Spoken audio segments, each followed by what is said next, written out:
What's up, friends? My name's Aaron Ciotti. Everybody calls me Ciotti. Hello! Welcome to Monday. What is it? Micro Monday? We're gonna finish up the Vistapick. the Vista Toothpick. Allegedly. It's gonna get done tonight, whether or not it's on stream. Might be on stream. I'm gonna try. We'll try. It depends on how many wonderful questions you beautiful bastards have for me. I forgot to pop the chat out. Look at me. This is a Q&A stream, so ask any questions that you've got, and we will discuss them. Folks that have been around for a while, if you see somebody ask a question that doesn't tag me, copy it, paste it, tag me, please. When I say tag me, what I mean is typing CiottiFPV into the chat. If you do that and you spell it correctly, it'll light up an orange like this and I'll know that you're talking to me. If you're watching this on replay, at the beginning of every stream, I try to remember to go back to the previous stream and read all the comments. Sometimes I forget, but then we go back and do them all at once. So we're going to do that in a minute here, unless I forget. In the chat, Juju was first. Ciotti Tiny Whoop fan or Juju was next. Terry Burnett, Chopper FPV, Mr. Blue Sky, Sleepy CBR, Alec Dvornik, Tuner Taxi, PJ, ZFPV. I haven't seen you in a while. Z, how are you, man?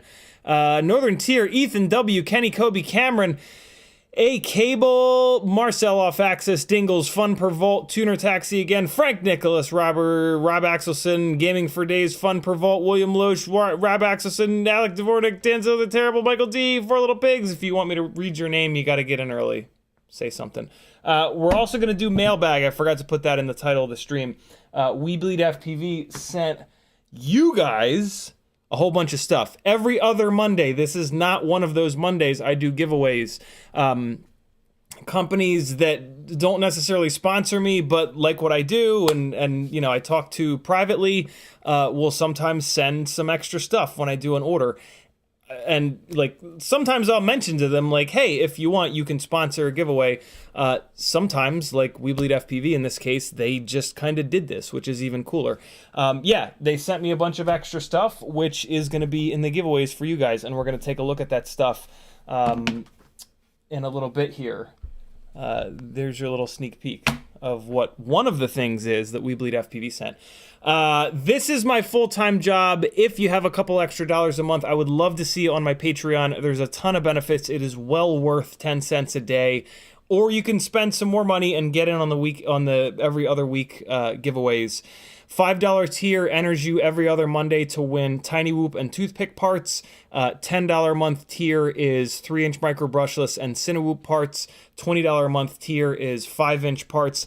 The prices of those tiers reflect what it costs me to buy the stuff for the giveaways, because most of the stuff I do purchase.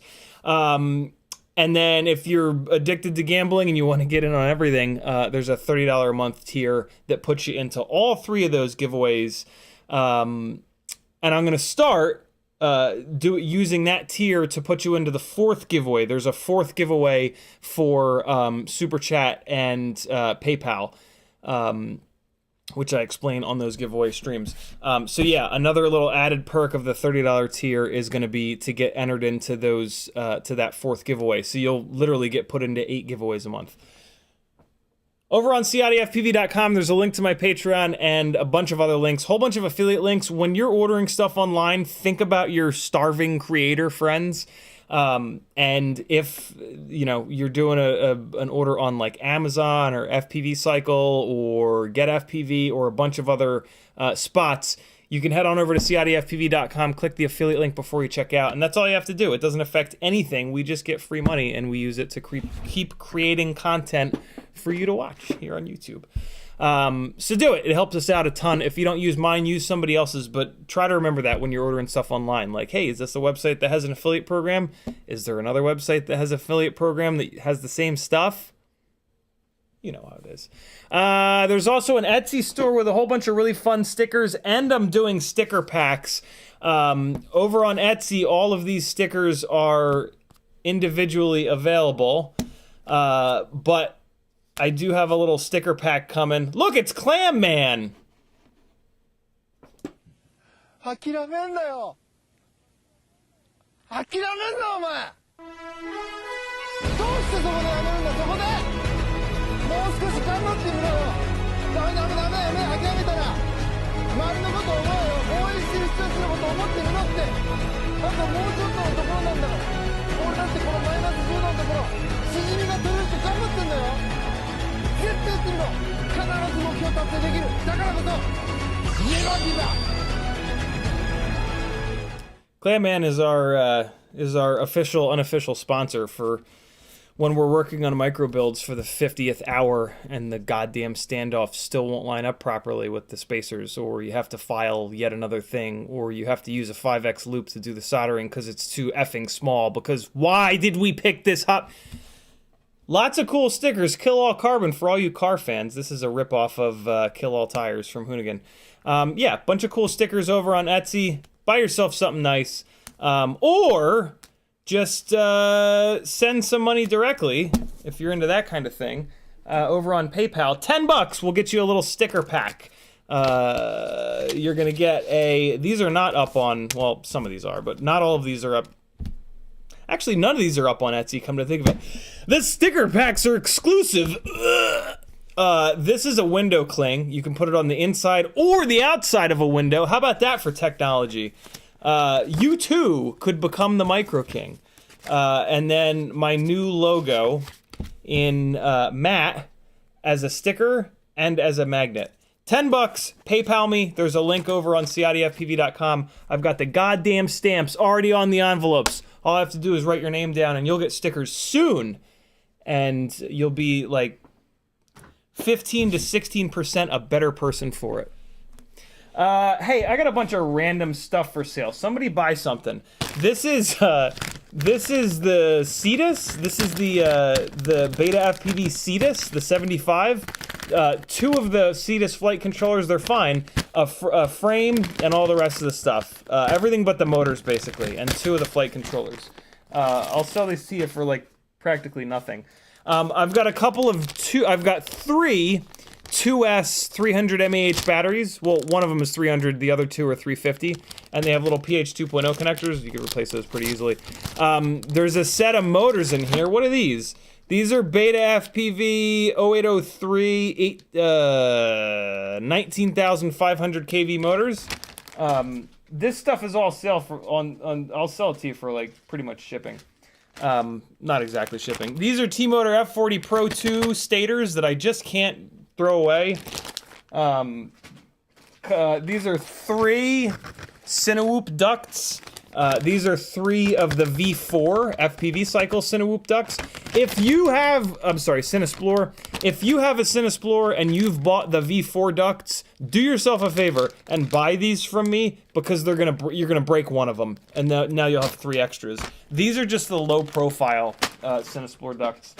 And then I got a Hero 8 Cinesplorer TPU mount, and then this is a Hero 9 and 10 and 11 Cinesplorer TPU mount. These will also work on the glides. Anything with that smaller Cinesplorer bolt pattern.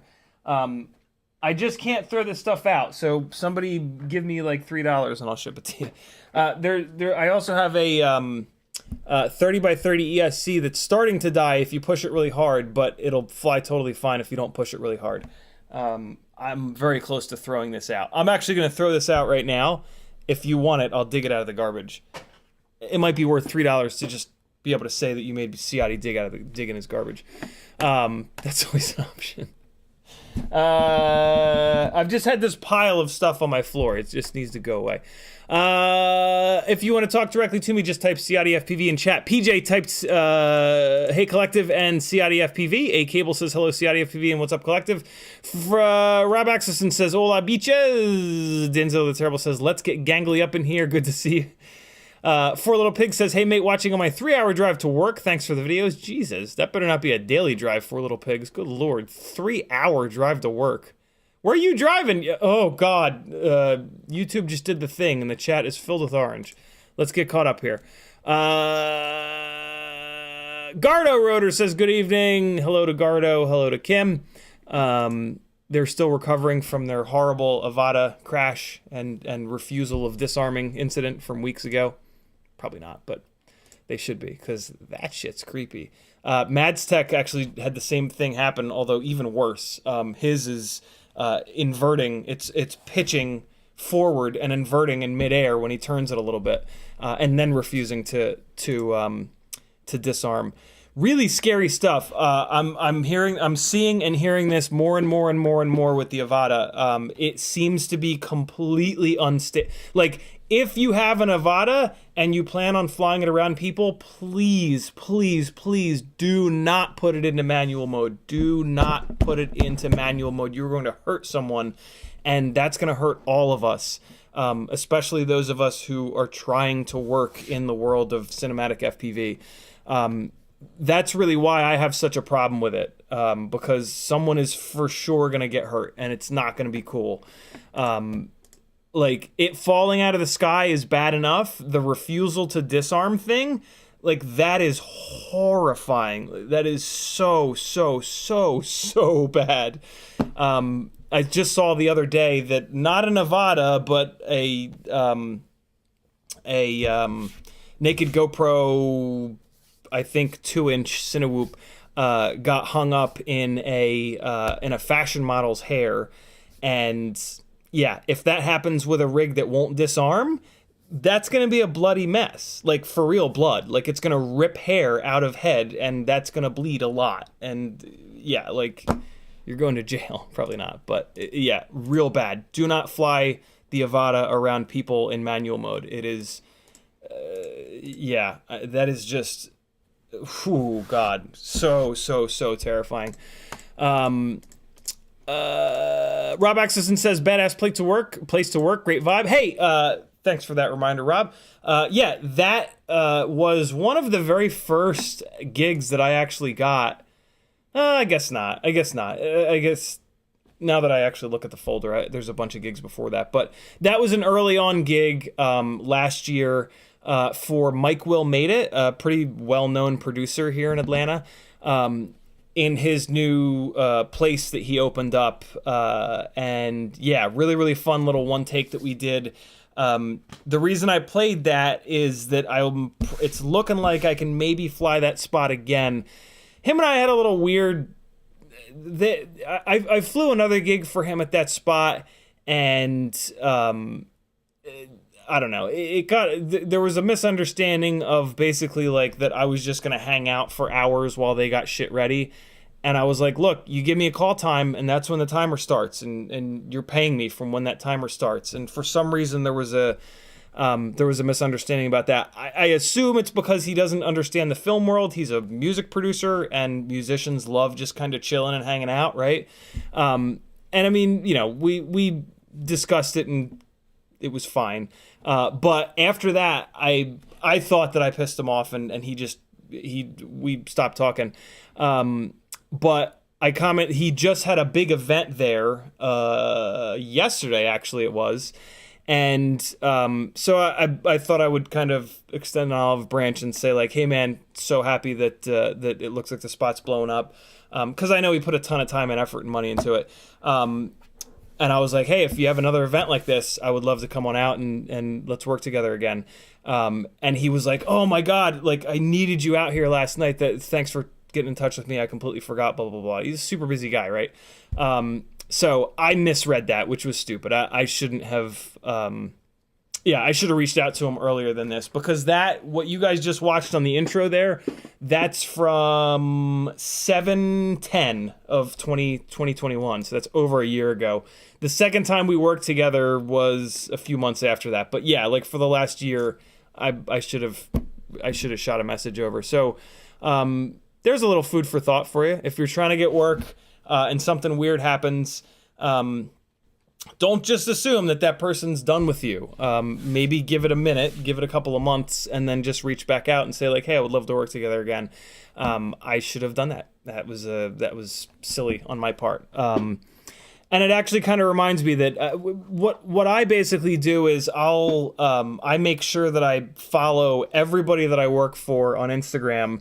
And then I make it a point to like and comment and just get in front of them as often as I can. Not too often, right? Like if not every day, not maybe like once a week.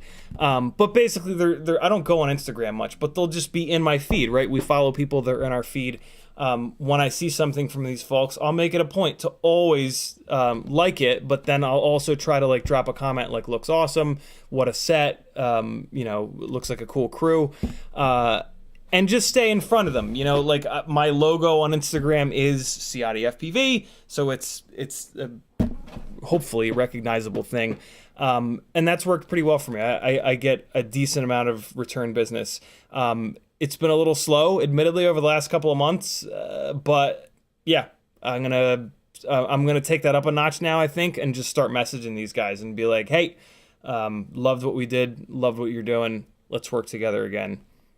Just friendly little messages. You know, once you've worked with someone, it's not like, don't feel like you're spamming them. Like, consider them to be a friend. If they think you're spamming them, fine, whatever. They weren't going to hire you anyway, in theory. But yeah, I just think of these guys as colleagues, friends, whatever. And I'm looking out for them by reminding them that I exist, as far as I'm concerned. Unless I see them using another pilot, and then I message them, hate. I haven't had that happen. I had that happen with the guy that's blacklisted in Atlanta for FPV pilots right now that I used to do a lot of work for, who stopped paying me and a bunch of other people towards the end of last year, and still owes us thousands and thousands of dollars. But yeah, it's a different story, right? So yeah, there you guys go. There's a little bit of insight from what it's like to try to fly for a living. It's tough, but really fun and worth the effort. Boiler Boy 1981 says, love the fly through video. Can I have more, please? Yeah, for sure. I'm now that things are kind of settling down a little bit at the house and there's no like giant insane time consuming things happening every Monday like there was for a couple of months there. And also now that I have the Mac Mini up, which runs Premiere much better than the now 13-year-old box that I'd been using in the apartment, I'm actually able to edit quickly. So I'm going to be going back through all of the professional gigs that I've flown and making my own little like short edits out of them. And I'm then going to dump those into a reel, so I actually have a reel. So yeah, you're going to see some more Cinewoopy kind of stuff. It's not going to be much. I've only done 2 fly-throughs. That one that you guys just saw at the beginning, and the BB Barnes one at that big fancy house in Asheville. But the other stuff that I've done is arguably just as cool, working with musicians, fairly well-known musicians in downtown Atlanta. So you guys should still dig that. This Saturday, I know I said I was going to get it up this last weekend, but I just couldn't get it done. This coming Saturday, there will be a cinematic edit from a little trip that I took to Port St. Joe? Is that it? Let's see. It's Port St. Joe, Florida. With Maggie last year, and yeah, that should be pretty cool. There's going to be so this is the actual edit here, which is like what's that, 4 or so minutes long. This right here, this is going to be a Patreon only behind the scenes sort of like editing room floor edit. This is all of the really decent footage that just couldn't fit into that 4-minute edit, and it's about 10 minutes. It's about 10 minutes of like really fun cinematic stuff that is going to be coming to Patreon. So you'll have access to this for 10 whole cents a day. Look at this. Towards the end here, this is so up here in the main view is the real steady stabilized, but then down here is the unstabilized. So you guys will get to see. I did this because the wind was brutal this day. So there's points where you're gonna notice like the quad is like at a 45-degree angle of roll to try to fight the wind, and then the stabilized is just like dead solid. It's a really cool look at like the actual HD versus what real steady has done. And then a bunch of other stuff. Yeah, a bunch of really cool stuff, and it's like 10 or so minutes of cutting room floor footage. So yeah, it's an example of what as I start doing more edits now, that's a good example of what you guys are going to see on Patreon. The main edits I want to be public for everybody. Those are like portfolio pieces, basically. But then there's almost always some extra fun stuff that I can just chop together real quick and throw up on Patreon for people that, really like to watch me fly and just want more and want to see what it's like behind the scenes and stuff like that. So, CiottiFPV.com, friends. Aquiline FPV says, freestyle frame choice, the Glide still. Thoughts on Bot Grinder's new demigod frame? Yeah, still the Glide. I wish that somebody would come out with a frame that's more versatile, more... I don't know. The Glide, just like, for me, it's the most live-withable, do-it-all, adaptable kind of frame that I've been able to find. Nowadays with frame design, we're getting like 1% better, and then 1% better, and then or maybe a 0.5% better. Previous to the Glide, there were like big improvements that were being made to frames, but right around the time that the Glide came out, A little bit after that, the Apex came out, right? Apex is an old frame. Think about how many people are flying Apexes.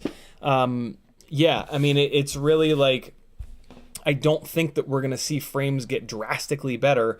And for me, having a frame that I can adapt into a 7-inch dead cat, 7-inch True X, 6-inch True X, 5.5-inch dead cat, 5-inch True X, 5-inch True X with 4mm arms, 5mm arms, 6mm arms. Christ, there's even like the Cineglide center canopy that can work with the glide arms. And then, yeah, having really good motor protection at the end of the arms. I've yet to see another frame that has as good motor protection, although the Bot's new frame arguably has just as good motor protection on the ends of the arms, which I was just fucking thrilled to see. My thoughts on his frame are that it's too heavy and it's a little too strong. There are tons of people that think I'm insane for having that opinion of it. Most of those people fly very heavy rigs, 700, 750, 800 gram rigs. If you're that heavy, that frame makes a lot more sense. For me, it just doesn't make sense. If I were to swap over to his frame, I would start breaking tons more motors. In a hard slam, something's going to break. It's either going to be the motor or the arm. I would rather it be the arm because arms are cheap and they're easy to replace. Motors are expensive and you have to solder them on. So I will take a broken arm over a broken motor any day of the week. And one of the big things that I found when I moved over to the glide frame was that I stopped breaking motors as often. So that's just me. That's me flying 600 to 610 gram all up weight frames, builds, I should say. If you're over like 650 grams, I would actually maybe not go with the glide frame. Although, I don't know, you can still use the same. I mean, that theory still holds up. Even at 800 grams on a glide, you're going to break an arm and then you're going to swap the arm out and the motor is going to be fine a lot of the times. And that's just really what I prefer. But what I will say is that if I was over 700 grams, I would probably be looking at an Apex frame, to be really honest. It's a hard pill. It's a hard pill to swallow because the Apex frame is literally twice as expensive as the Glide, which is an awful lot of money. But hold on, I get my water. But yeah, I don't know. If I was flying a rig that was that heavy, to be honest with you, what I would probably do is I would personally, I would bug the shit out of Bob to make a thicker base plate, a thicker X plate, a thicker top plate, and I would run 6mm arms. But that's just me. It'd be much easier to just run an Apex, and then you'd be cool like Mr. Steel. So yeah, I don't know. The Demigod frame is fucking awesome though. I really like it. I love that it's a split base plate.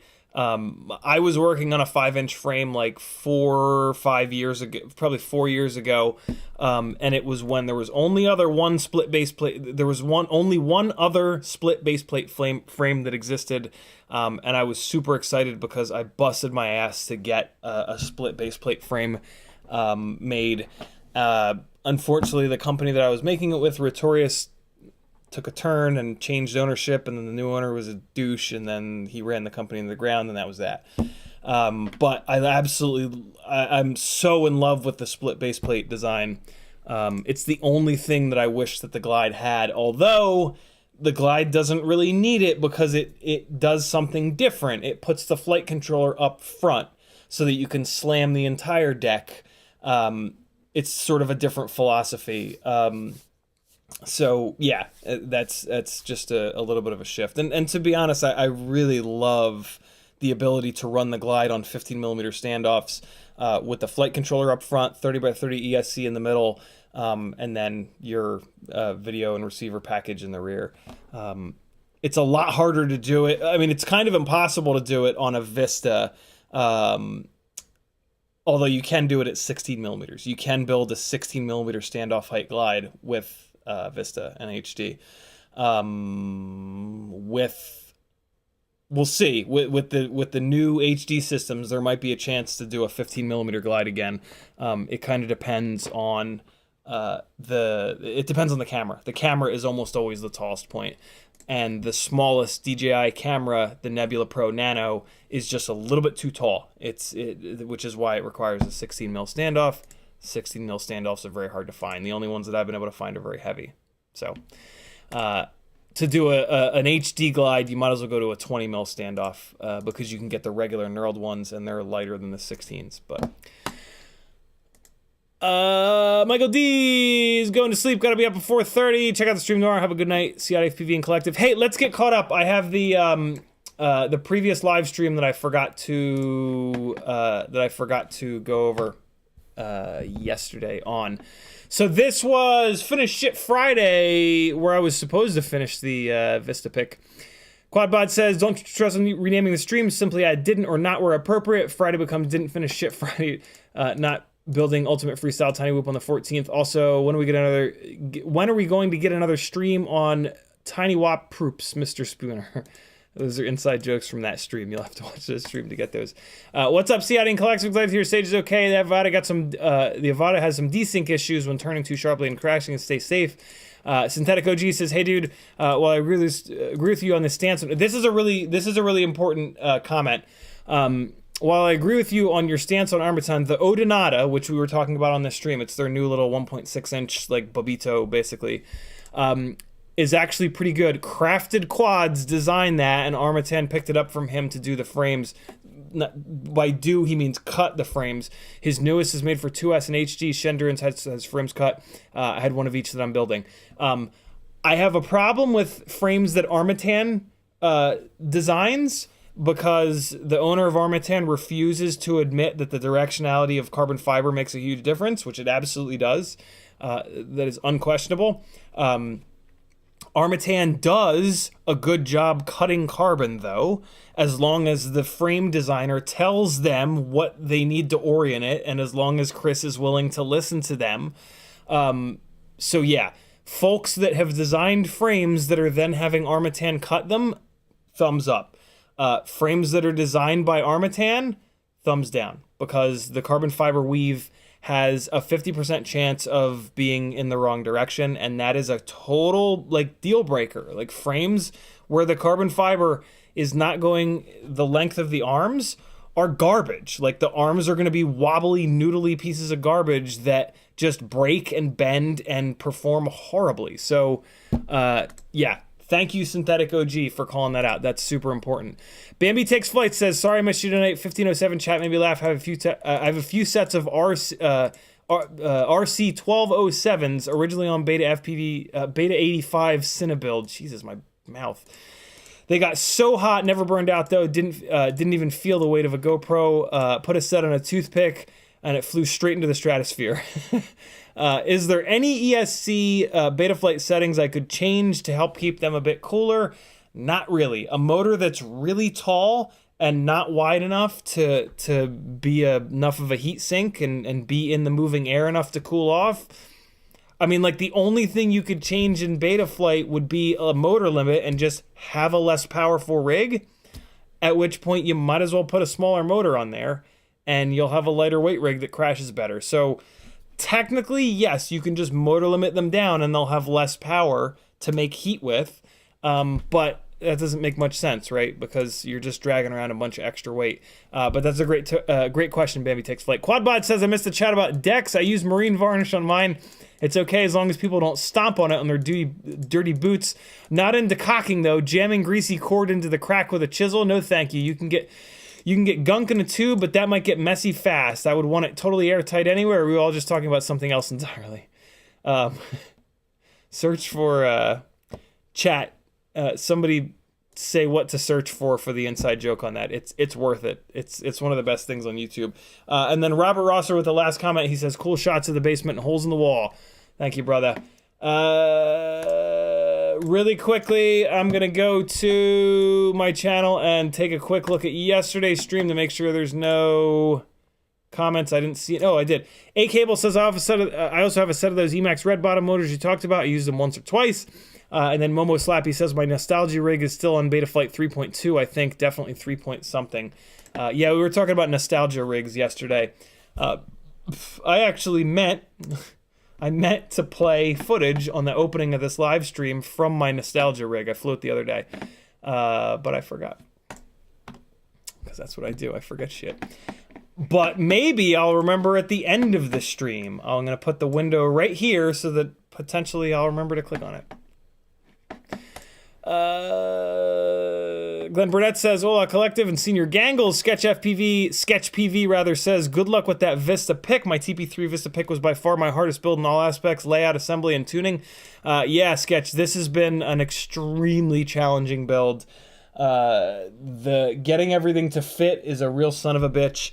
I mean, I could have just like half-assed it and just slapped everything in there and just, okay, it's put together. But there's bound to be tuning issues. So in my opinion, it makes sense to take the extra time and do it clean and do it as slammed as possible. You know, with the Vista, with the naked Vista, you're adding a lot of height and that's not great. So it really makes sense to try to get it slammed down, try to get the AIO as low to the base plate as possible, try to get the Vista down pretty close to the AIO. Not too close because it is going to get hot, but pretty damn close. And then getting all of the wiring tucked in correctly, right? Like AIOs have a really big problem with A, not enough capacitors on board, so they have electrical noise issues. B, they have a really hard time with physical vibrations getting into them because they have 12 motor wires and 12 thick motor wires and 2 big thick battery wires connected to them. All of those wires being connected to the AIO where the gyro lives basically hard mount the AIO. And if you've ever had a hard mounted flight controller, you know it's a nightmare. It just doesn't fly right. Like you need a little bit of physical damping on the board that your gyro lives on these rigs for them to fly really well. This is why every single flight controller comes with rubber grommets. It's really, really, really important. And yeah, with an AIO, that goes out the window because you have all these wires on all sides holding it in place so that it's going to vibrate along with the rest of the frame, which is no good. So yeah, this is going to be a super challenging build. I've actually got 2 capacitors on the damn thing. One of them on the battery lead, one of them directly on the battery pads. And that still might not be enough. I mean, that should help or fix the lack of capacitance issue, but it's not going to do anything about the fact that the AIO is going to be held in place by many things. Along with that, you know, some of the other challenges are like you want to make sure, not challenges, but things that are important to getting something like this to fly right. Your screws that are coming up to hold everything together, you need to have those screws locked down to the base plate. You cannot allow those screws to just have like a non-threaded spacer on the bottom so that those screws can wobble around.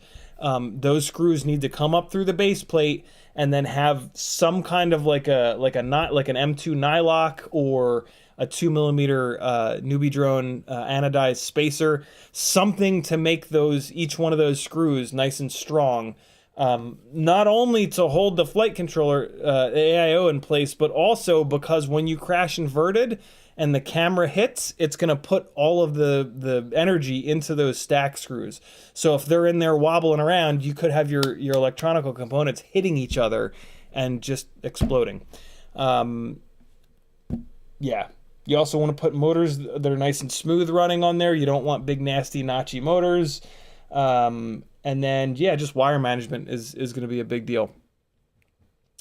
Oh, that's a good... So, all right. So the last thing I'm going to talk about from like a trying to do this for a living, trying to fly for a living perspective, that was just an Instagram message of somebody wanting to book me. I haven't gotten one of those messages in months. That message right there came from me spending hours today. So that old flight footage that I put up a year ago, that got released a year ago and got in front of a ton of people, and I got a bunch of leads from it. So Mike Will Made It yesterday had this event. Somebody, some news outlet picked up the event and asked him for a chunk of video to be used in their post that they were going to do. So he sent them my fly-through, the edited fly-through with all the sound effects and all that good stuff. And so then they put that up, and that gets in front of 1 million people or whatever. And a shitload of those people leave comments, all right? Basically, if any of your work ever lands on a place where a bunch of people are going to watch it and comment on it, go through those comments. There are going to be people in those comments that are the right people to hire you. And it's easy because it's going to be the people that it's not going to be the people that say like, oh, look at that dope car. It's going to be the people that go, holy shit, that drone pilot is dope. Or I go through and like anybody that leaves the little fire emojis, I'll just give them like a little heart. But then anybody who mentions like the production of it, the editing, the flying, the lighting, anything like that, those people get a direct message of like, hey man, thanks for the love on that. I was the drone pilot, love to work with you, love your stuff, was checking out your page. You know, you just lie. But that's what that just came for. I spent literally hours, because there were hundreds and hundreds and hundreds of comments in there. So I spent a couple of hours today just going through them and just hearting the ones that made sense. People will also just like @tag their friends, and I'm like, you look for the little blue circle thing for like the verification or whatever. That means that they're a big popular person. You message all those people. But yeah, there's a little tip for you to just get yourself out there. If you decide to go down that route, if it's not nearly as glamorous as what you see on like Rotor Riot videos and you know, Tommy's videos and Nurk's videos and stuff like that. Like, you know, those guys got into it real early and they don't have to do a whole lot, right? Like they're the original like 20 or so people that can just, technically they can sit back and just let people come to them, but they don't. They push. They continue to push. You know, for the rest of us, like we gotta grind hard to make the gigs happen, and we gotta be creative, and we gotta figure out where the hell these people hang out that have money and are gonna hire us.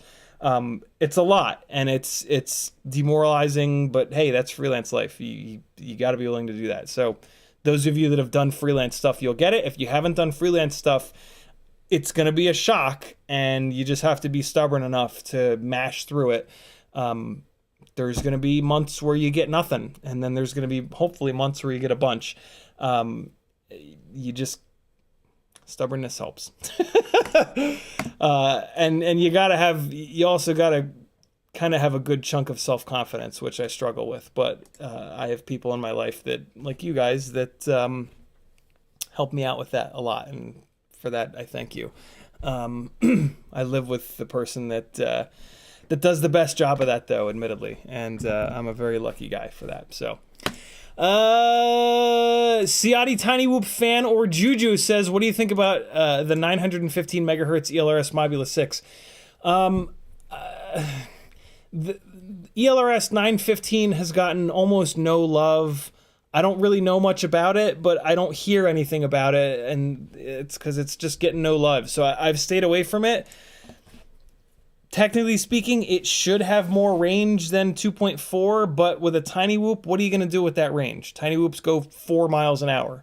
It'll take you a half an hour to get to any amount of range that you would benefit from 915 over 2.4, at which point you'll have gone through 20 batteries. So like, if the goal is to have a car drive down a road and so you stand and you fly, and then you fly in the sunroof of the car, and then the passenger, not the driver, changes your battery for you, and then they put you back up, and then you fly for 3 whole more minutes, and then you land again, they change your battery, and then if the plan is to do that forever, 915 ELRS Mobula 6 all day. That'd be kind of cool. Fuck, now I want to do that. God damn it. Oh man, that would be, I mean, because you could just clickbait the shit out of that, right? You could not. It wouldn't even be clickbait. You wouldn't even be lying. You could legitimately say 10-mile tiny whoop flight. Wow. Who's gonna do that? Ain't gonna be me. I guess the other thing would be like if you're gonna go and get 915 ELRS and not 2.4 ELRS, and you just want all your stuff to be on 915. Yeah, okay, I'm down with that. I get it. But yeah, 2.4 ELRS for a tiny whoop, in my opinion, makes a lot more sense because realistically, what are you gonna do with a tiny whoop? You're gonna fucking fly it in your house. 2.4 is gonna have just great latency, a lack of latency, really. And a ton of support, and yeah, it just kind of works. So 915 Express LRS is for long range, but I prefer Crossfire because the ELRS devs just don't seem to be paying attention to 915. When they do, I will absolutely switch over because Crossfire is not God's gift to everything. It's got problems. No, it doesn't have problems. It's just old. Crossfire is just old. Like Express LRS has managed to take an inferior wavelength of 2.4 versus 900 and make it go, I think, as far as Crossfire. Probably not quite as far because you can't argue with physics, but an Express LRS 900 megahertz setup should demolish, it probably already does demolish Crossfire, but yeah, the devs just aren't really putting much effort into it. And there's also not a lot, because of that, there's not a lot of hardware out there. And the Crossfire hardware is like good to go. The hardware is the best thing about Crossfire. It's been manufactured forever. It is bomb-proof. It is simple. It works. You plug it in, you go. There's no bullshit. There's none of this nonsense like with ELRS where it's like, oh, I'm going to buy this Flywoo ELRS receiver, and then it's not going to work at all because the antenna is not tuned right.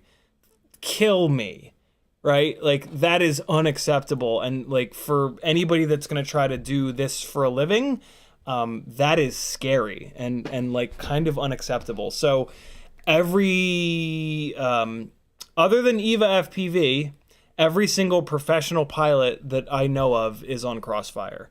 There are Express LRS receivers that are tuned and they do work well, and it's great. But yeah, I don't know. It's the 2.4 thing I'm just not into. The 900 megahertz wavelength is just gonna work better. Like you can't argue with physics. I don't care how big or small packet sizes are. Physics is physics, yo. So yeah, there's that. Metal Dirtskin says Clanman is a sponsor of the mental illness struggle. That too. Good call, Metal Dirtskin. Jesus. Rob Axelson says I am now craving Asiatic clams and linguine. I made clams. I made shrimp and linguine for Felix last night, actually, weirdly. Because Bartlett says I got a sticker pack and it improved my love life. Well, there you go. If there's not any other reason to get yourself a goddamn sticker pack for $10 whole, I don't know what it is, because there's nothing for $10 that you can get that's going to improve your love life. Hims is much more expensive than that. Marcel Off Access dropping some links. Thank you, brother. Kiz Bartlett's, no, we got that. Rob Access says, look at you, the stamp man. Juju says, where do I go to buy this stuff? What stuff? Oh, I think at the time, I was at 10-12. I think I was talking about the sticker packs. Sticker packs, you're just going to PayPal me. You're going to go to CiottiFPV.com, scroll down, there's a PayPal button. PayPal me $10 with your address, and I'll send it to you. The other stuff is linked at my website. There's an Etsy store, there's a Teespring store. Teespring's got some apparel and whatnot. Etsy store has random hardware and stickers. So yeah, it's all over on CiottiFPV.com. Paul McDonald says, scrolling back up.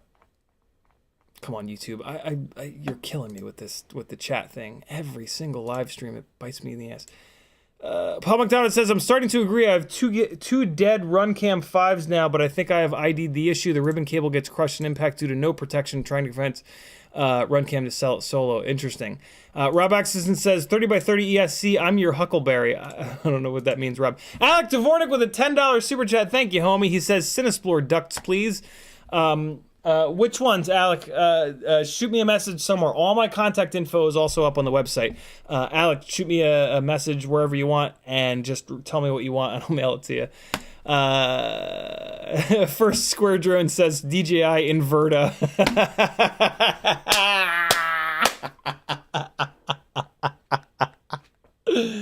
Oh, that's awesome. That's awesome. Eva FPV is in the house. She says, I've seen some people saying it happens in sport mode too. Oh, no. No. Oh, shit. Oh, boy, that's scary. That is scary, scary, scary stuff. Mr. Blue Sky says, my Avata is staying on the ground until I fix that shit. Mr. Blue Sky, good on you, man. That's, I mean, it kind of makes sense, though, right? Because, like, when it slams hard, and it's going to cost you a fortune. So, like, if I had one, I don't know if I'd be flying it either, right? Like, if I was going to fly it, I'd only be flying it over grass fields with nobody around. Yeah, nasty stuff. Juju says, can we get some more Avata horror stories later? If you just search, I mean, the other really scary one that I've seen on YouTube is a guy who flies these classic car showrooms, and he had it go bananas on him and refused to disarm. And luckily it didn't slam into any of these priceless cars, but he was like, yeah, it was real close. You know, like multi-million dollar, like, / like priceless cars, and you know he's trying to review the Avata and it refuses to disarm and goes ape shit. Like, unacceptable, man. Unacceptable. It's a weird world that a top tier product like that has issues like this, whereas like jackasses like us that are fucking putting stuff together like a bunch of monkeys fucking coconuts are what's actually reliable. But I mean, I guess it does make sense, right? We've spent, although no, DJI has put in more time collectively than any one of us to making stuff bomb proof. But yeah, kind of wild. But yeah, careful with those Avatas, man. Ooh, scary stuff. Scary stuff. I'm just kind of like thinking back about like the work that I've done and just thinking about like how awful it could have been on any of those gigs if the rig had just inverted and refused to turn on and refused to disarm. Like, oh boy, man, like, ooh, yikes. Metal Dirtskin says, PayPal you for stickers. Just remembered to change my address. Thank you, Metal.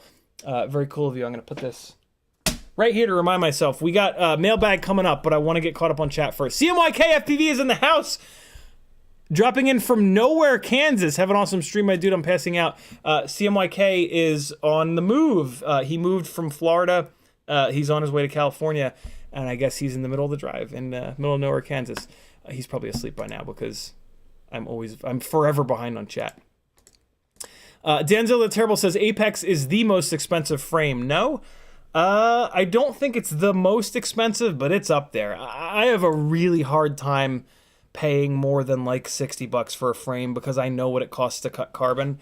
You know, I'm all for supporting pilots who you know put a lot of time and effort into making a frame, but yeah, I don't know. $90, $100 is a bit much, but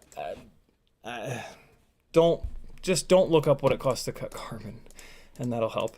Great Southern says, Morning Collective and CiottiFPV. Eva says, and me, I fly the Apex too. That's true. Eva also says, I'm cool. Abraham says, hi, Ciotti. Just realized I forgot to send you my Vistapick build pics. Not that it'll matter, but I'll send them now. Look at how the wires run through the 20mm holes. You ran wires through the 20 millimeter holes? That's nuts. I'm not gonna look at it now because I'm behind and I have a ton to do, but I'm gonna look at it at the end of the stream for sure, Aber. PJ says, I love my Odonata, sweet little quad, very cool. Timbo, the Odonata is basically it's like the Babito. Timbo Slice says, wait, the carbon fiber most people use is laid up in a crosshatch way. It does not matter how you cut it. Not true, Timbo. The carbon fiber that most people and frames use in the FPV community is north-south, east-west. If you have a frame cut, you can request that they use what's called quasi-carbon, quasi-isotropic. And that's north-south, east. Well, it's north-south 45, east-west 45, north-south 45. And the problem with that is for the thickness, so you've got a 5 millimeter arm, right? A 5 millimeter arm, it's a fixed amount of carbon. And to make that arm as strong as possible, you want the maximum number of those strands to be going in the long direction along the arm. So with quasi-carbon, you're sort of wasting the 45s. No matter what, you're gonna waste the east-west. That doesn't do shit in an arm. And the 45s are kind of good, but what frame designers have found is that quasi is much weaker in arms. The hot arm layup is actually north-south 45, north-south other 45. But unfortunately, that's really expensive to have done. So you end up with arms that are like 10, 15 bucks each, and that's kind of nuts. And it's not much of an increase. It's a less than 30% increase in strength. So yeah, it is extremely important when you're cutting your frame, the orientation of, namely the arms. Like the carbon is cut on big sheets, and if you put and you want to confirm that the sheet is that the layup is north, south, east, west on the sheet. Some of these sheets are actually laid up on the 45s, so you got to confirm that with whoever's cutting the carbon for you, and then you want to make sure that the arms are vertical. We talked about that on the stream a lot. There's some great videos here on YouTube from Chris Rosser and Bob from FPV Cycle about this. My favorite is Bob interviewed, God damn it, I forget the guy's name and I forget the name of the company, but this is when the whole north-south 45, north-south 45 layup discussion began. This is like, we're going back like 2 years now. This is old school shit. Yeah, that's my favorite of the interviews. They really dove in. But more recently, Chris Rosser put up a great video talking about it. You guys should check it out if I've totally lost you here, because I'm cutting a ton of corners and doing this in super shorthand. But it's really cool. Carbon fiber is really slick stuff, and it's not that hard to understand. You can get a pretty basic understanding of it, and then you're kind of good to go forever. PJ says, also got my Weebleed FPV 0702 Gores today. So excited to make your 65mm railed, sort of salvaging some spare parts. We're going to do on the unboxing, my Weebleed FPV order came in today as well. And there's a bunch of extra stuff in there, which is going to end up in some lucky giveaway winners' hands this coming Monday. Veritas Weasel says, do you charge your batteries in the LiPo bag? Can you charge the batteries in the house? And if so, how do you protect the home in case one flames out? I've actually had a battery let go during a live stream at my apartment. I've talked a bunch of times about sort of my setup with my charging, like rig, whatever. LiPo bags are extremely important. Bat safe is even better. But the Kevlar LiPo bags, there's a flight test video from years ago about the bat safe. If you go to Flight Test's website and you use the little search function, not their website, their YouTube page, and use the little search function on their channel, search for bat safe. They've got an amazing video blowing up batteries that are inside of the Kevlar bags and that are inside of the bat safe. The bat safe does better for sure, but The Kevlar bags do shockingly well. Shocking how well they do. Keep in mind, in that video, they're using big fucking batteries. Like, they're using like 6S, 5,000, 6,000 kV batteries, right? So keep that in mind, right? Our little 6S 1050s and 1300s are going to spit out a lot less fire. After watching that video, I was like, okay, the Kevlar bags are totally sufficient. The thing that the Kevlar bags don't do is filter the smoke out. The BatSafe filters the smoke. So to get around that, you just never leave the house when your batteries are charging, or the room, which you shouldn't anyway. Even with the BatSafe, you should not be leaving the room when your batteries are charging. So that's the first big important thing. If you have batteries on the charger, I don't care if they're Whoop batteries. I'm fine with Whoop batteries. But if you're charging LiPos, you do not leave the room. You can hear these things when they go off. They hiss, they whiz, they bang, they slam, they shit their pants. And yeah, it's pretty obvious when one of them's gonna go. And if it's in one of these Kevlar bags, the fire is not gonna come out of the bag to light your house on fire. You're gonna smell it first, and then the battery's gonna go off. It's gonna smell sweet, and then the battery's gonna go off. It's also just gonna smell weird. You're gonna be like, you can see me on the stream. You can see me like, and then I heard it. And then there's going to be smoke, and you just like deal with it, unplug stuff and throw it outside and just air the room out, and you're going to be totally fine. The trick is to make sure all your batteries are always in Kevlar bags, right? So what I did, every single order that I placed, regardless of what website, I would buy whichever bags that they had. And I'm at this point now where I have like 12 or 13 of these Kevlar bags in all different sizes. And it's amazing because like I have one bag where I put all of my 4S 850s. I have another bag where I have all of my 6S 1050s. I have another bag with like just random batteries. I have another bag with like tiny Whoop batteries, another bag with my long range batteries.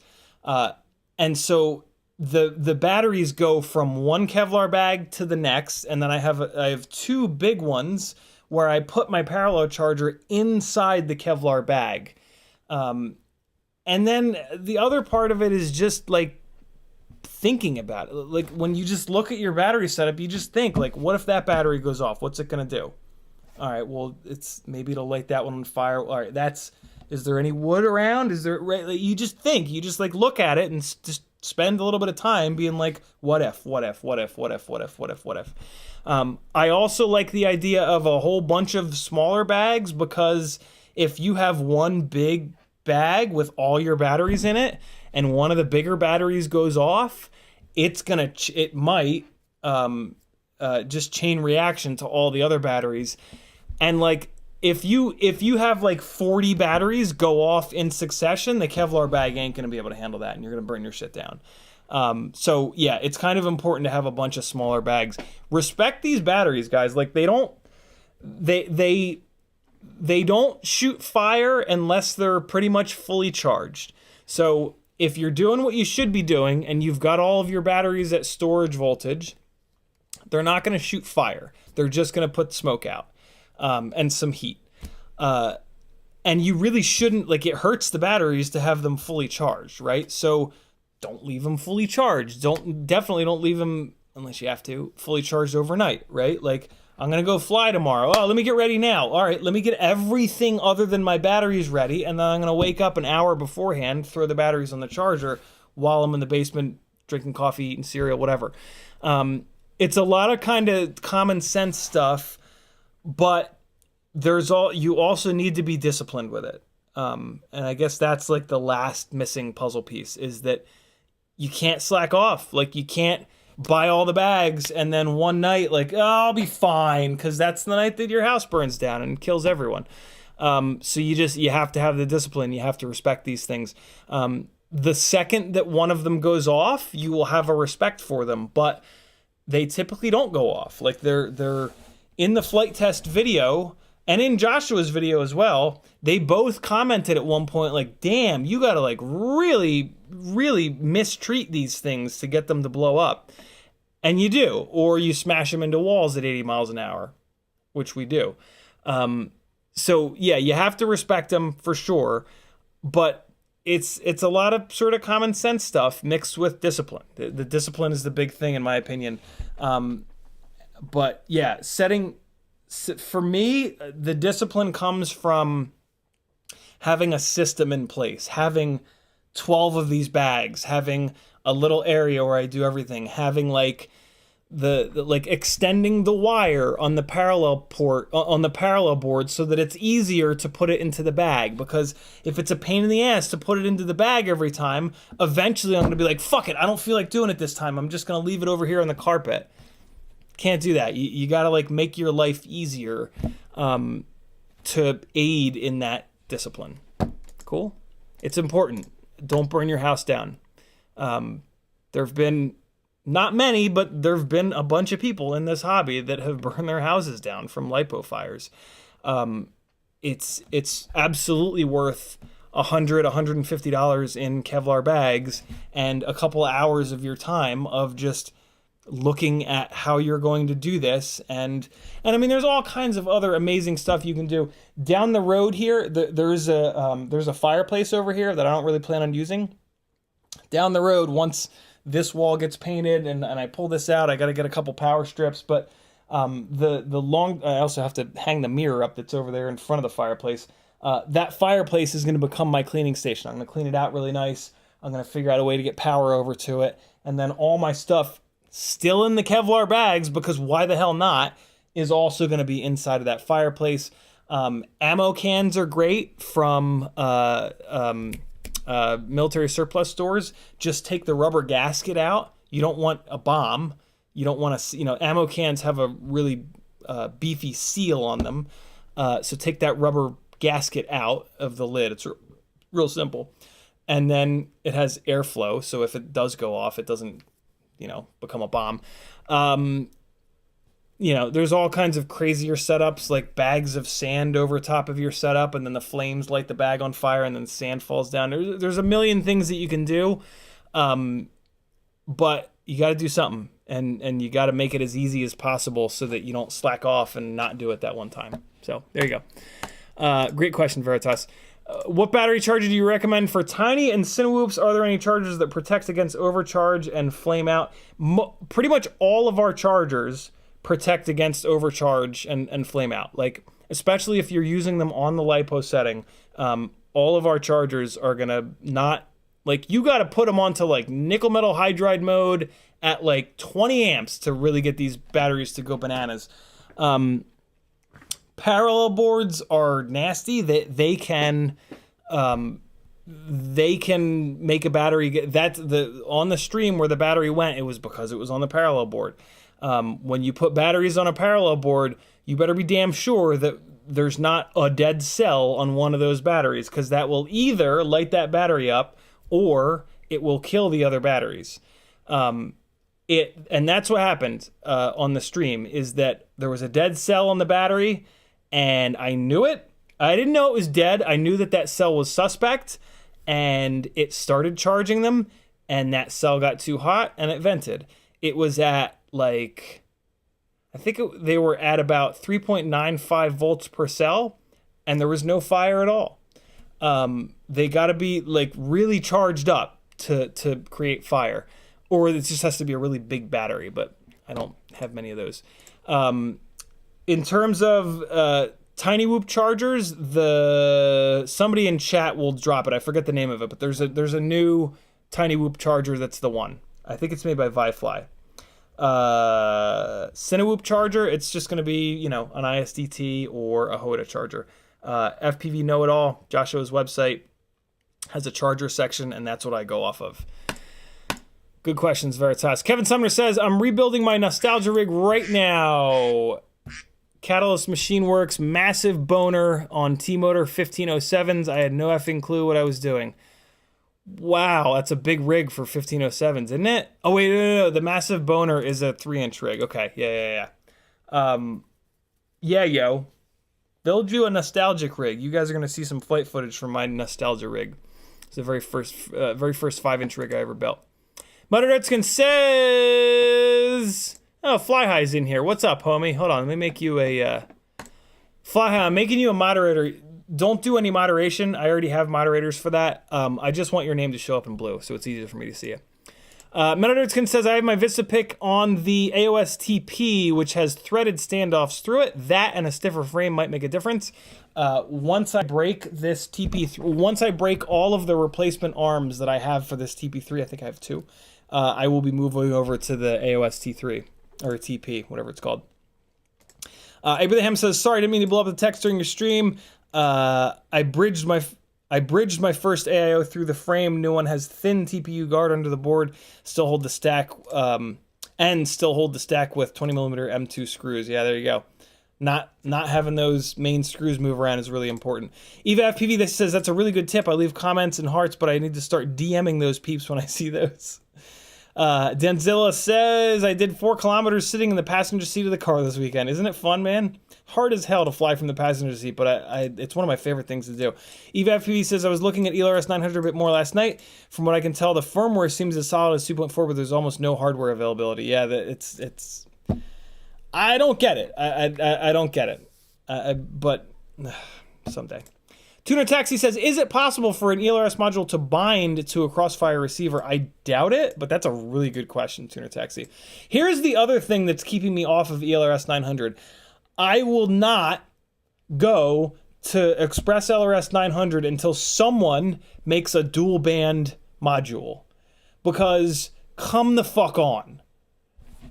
There's so much free space inside of those modules.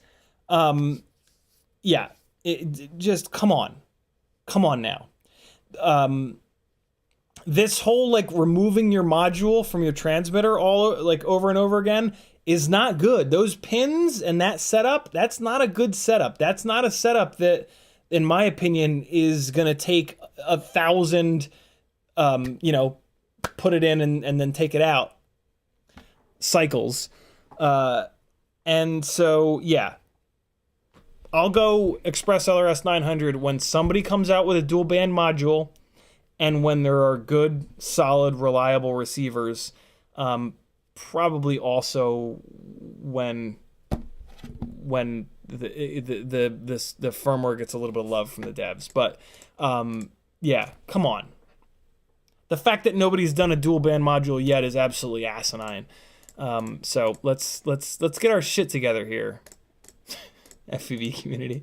Kiz Bartlett says, I went from Betaflight 3.7 to 4.3, now I get considerably more RXLOSS. That's interesting. Any advice on what to check? Mob6 FrSky. What? How the hell would RXLOSS relate to... The only thing I can think of is that on 4.3... I guess maybe the processor's working too hard. I don't know if that makes sense, though. That's super weird. I can't imagine that they would have changed anything on that. Yo, that's super weird. Put it on 4.2 and see how it is on 4.2 is going to be my recommendation, because if that's a Mob6 FrSky, that might be an F3 processor, and I don't think F3 processors can handle Betaflight 4.3. So the easiest troubleshoot here is going to be just to drop 4.2 on it, take some screenshots so you don't lose your settings and shit, put fresh 4.2 on it, and see if it's a little bit better. That's a super interesting problem, Kiz. Kevin Sumner says, don't forget the problems that Crossfire has had. Remember the Crossfire V3 failsafes? Yeah, man, I've had a bunch of problems with Crossfire. I've got a rig in the ocean because of Crossfire. I don't like the company that makes Crossfire. I would love to move away from Crossfire, but the cold hard fact is that all the professionals are still using it, and the hardware's good. It just works, and it works really well, and we know how it reacts to stuff, and we know how it reacts when you fly it downtown when there's a ton of Wi-Fi interference, right? Like, Express LRS has just not been in these on-set situations that that Crossfire has, right? Like we know that that certain boat horns will fail-safe Crossfire. Maybe all boat horns will fail-safe express. Right? There's all these things that we don't know about ELRS yet, and I ain't gonna be the one to fucking find out by losing a rig in the ocean or hurting somebody. So I'm sticking with what we have the most information and data on, and that's Crossfire. But believe me, I would love to not have a single product made by Trappy on any of my rigs. Remy Tim says, when you're talking about Express LRS 900 versus Crossfire in a range test, it's kind of hard to say one demolishes the other when you're talking about range of literally 60 kilometers. Very true. At that point, what is range? Yeah, it's true. It's true. They all go so far that it doesn't matter. But the flip side of that is that if you're in a really challenging situation behind 4 buildings and one of them has 10 more kilometers of range, maybe the one with, right, like that's where my head is always at, because I've been in these situations before where it's like, hey, we want this shot where you go all the way around the block, and it's like, ooh boy, okay, I'm already a mile out. So yeah, that's where I think that has value. But that's just me. Layman Board says, I use Express LRS 915. They have the Beta FPV receiver with Wi-Fi in it. Yeah, I will never run a Beta FPV receiver in a rig that is going to be flown outside. That's just me. I've had a really rough time with Beta FPV receivers. Yeah, sure, it's Express LRS, so they're just manufacturing it to the specs of the ELRS devs. It's probably fine. I just can't do it. I will not have any gear made by Beta FPV on anything that I'm going to fly in a situation that could get a little hairy. But that's just me. You know, that's just me being like way overly insane about it. But by being overly insane, you don't hurt somebody and ruin it for everyone. So, you know, maybe let's all be overly insane when it comes to some things. Not everything, but some things, right? Timbo Slice with a $10 super chat. Thank you, homie. He says, sorry, I had to troll you a bit about the carbon. P.S. The Apex has all the injection plastic parts also. That's very true. That's a really good call, Timbo. The arm guards and the other stuff, that's you know, you would pay another $10-15 on Brain 3D for it. A lot of people have their own 3D printers. They can make that stuff themselves from Thingiverse, yada yada yada yada. But yeah, that is true. The injection molded parts that come with the Apex are gorgeous. They are a little heavy though. Josh Thomas going ham in the chat. What are you saying? Oh, just faces? Okay. Josh Thomas, you can make faces, but don't make them 7,000 times in a row. Fly High says, I'm done dropping $1,000 in quads for a $15 receiver. It does feel weird. Express LRS receivers on an expensive rig is a confusing little kind of thing to do.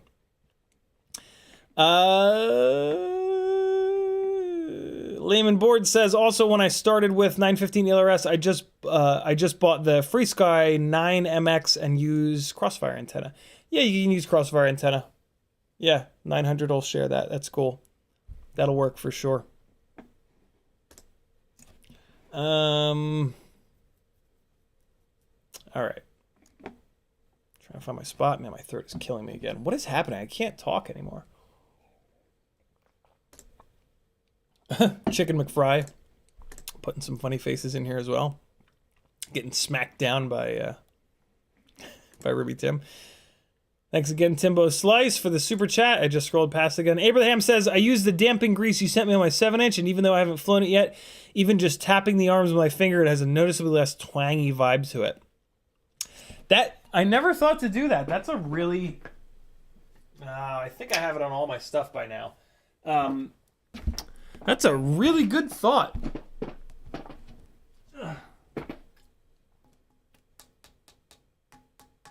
Yeah, I mean, I can see the grease on this one, but that's a shockingly valid little test to do, to be honest. That's really cool.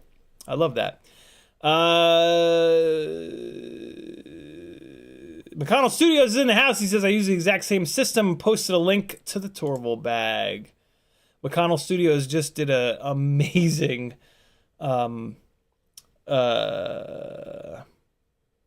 art installation, I'm going to call it, at Burning Man. You guys should check them out on Instagram. Really, really, really, really cool stuff. Bob Noxious says, what's up, Collective and CiottiFPV? Bob, they were, a couple folks were asking about you over on Joshua's stream. Like, I haven't seen Bob Noxious in a while. Where's he at? I told him you were sick for a little bit, but now you've recovered, and we all still love you just as much, even though you bailed on us for weeks. Timbo Slice says, I charge LiPos in the baby's room. Oh, no. Tuner Taxi says, there are series chargers also that are amazing for tiny whoops. Check them out. There are even little plug...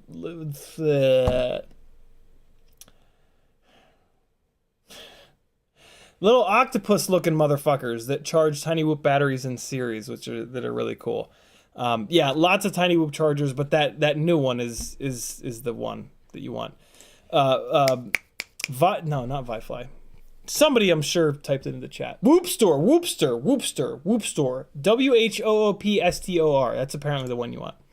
I have the fractal board that plugs into my big boy charger. But to be honest, I typically use this stupid little Beta FPV charger for my tiny whoop batteries, just because it's here and they're tiny whoop batteries. But yeah, lots of good chargers out there. That Whoop Store one, that's the one though. That's the one you want. Gardo Rotor says, vote dual band module. I know, right? Come on. What are we doing? Mr. Blue Sky with a $10 super chat. Thank you, homie, for the support. I just ordered the Mobeetle 2.4 gigahertz ELRS 1S. Winter is coming to Colorado. Live at 7,000 feet elevation. Should I consider a higher pitch prop due to the thin air? You know, before I flew a live stream flying event in Salt Lake City, I would have said, nah, you'll be fine. But good Lord, what a difference. And Salt Lake City is not 7,000 feet elevation, I don't think. Yeah, man, I would get, I mean, they're so cheap. Just get a set of the Gemfan quad blades and tri blades and the bi blades. You might as well just get all three. The Gemfan props make more thrust than the HQ props, and they're cheap, you know, so like, what the hell? So yeah, I would definitely say just get a full set of those props, and then I think you're going to settle on the tri-blades, but it's fun. It's fun to try different tiny whoop props. Just be careful putting them on, taking them off. Say your fucking woo-saws and meditate a little bit, because if you get upset while you're trying to get them on or off, you're going to bend the little motor shafts, and you don't want to do that. Everything says, dude, the new Express LRS diversity receiver system will run fully redundant dual 2.4 links. If you have both internal and external TX modules, a dual 900 2.4 link could definitely be done. See? Look, see? Somebody do it, damn it. Nobody's watching this that is actually going to do it. Kiz Bartlett says, you may be right about you may be right with the processor. I noticed I get RX back after a few seconds in exactly the same place it lost RX, so I'm guessing it would be waiting for Resource Connect. Interesting, Kiz. Let us know how it goes on 4.2. That's an interesting little thing you're running into there. Bob Noxious says, oh yeah, it was nice to hear. I'm the Electric G. What's that mean? Abraham says, Brian Cartwright's comment, the tuning fork test. Yeah. Brian Cartwright, where are you at? The tuning fork vibe test. Yeah, it's true, man. It's true. Like our frame, the arms act like little tuning forks, and it's when you're doing frame design, one of the things you have to do is get frames cut and fly them, because, like, I mean, there is software that kind of figures this shit out, but yeah, you got to make sure that the tuning fork frequency of the arm, which they're all going to have a frequency that they want to vibrate at, you got to make sure that frequency is not on top of another frequency that maybe like the props are wanting to vibrate at, or the motors, or God knows what else. Yeah, it can be really tricky. Timbo Slice says, I want to make a shirt live a little, charge your lipos while you sleep. It's a good one. 11:25. Why is my nose itching so bad? It's from all the cocaine.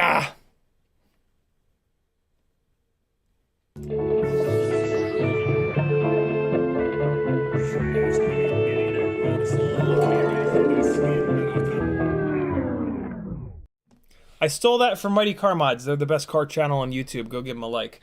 We Bleed FPV has been a huge supporter for the last few months.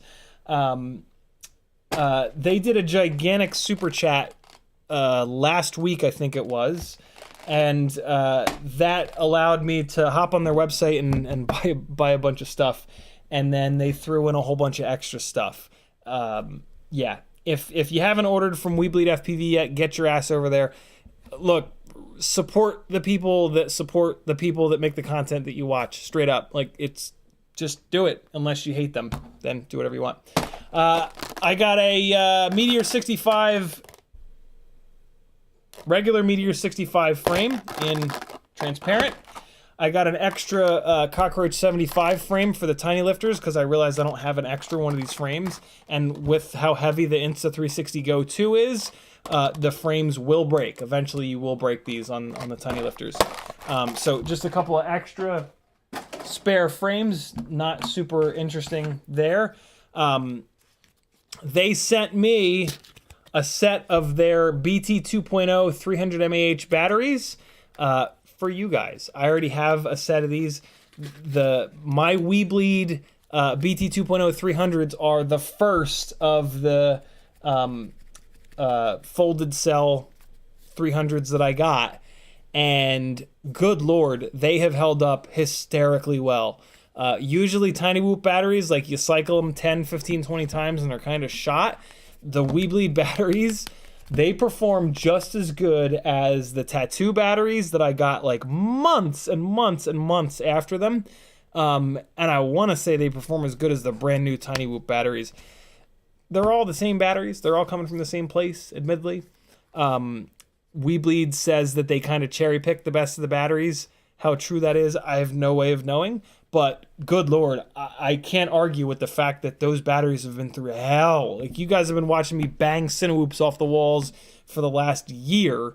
And most of those flights that you've seen on these Whoop Wednesday on the Whoop Wednesday streams, have been on those We Bleed batteries. And they just keep going. So, yeah. We Bleed FPV 300 mAh BT 2.0 is coming to a Monday giveaway near you soon enough. I got a set of, We Bleed worked with thumb grippies to do a run of red thumb grippies. And these particular ones, the Pinch Sticks Extreme, these were not available when I put together the Stick and Dick End Fund over on Discord, which you can get access to by joining my Patreon on CiottiFPV.com for 10 whole cents a day. So yeah, these will be going, well, I'm going to try these first because I might love them. If I love these, I'm just going to use them. If I don't love them, these are going to go in the Stick and Dick End Fund, which is out, the boxes, which are out. The M3 and the M4 boxes are out, being used. If you need a description of what that is, let me know in the comments.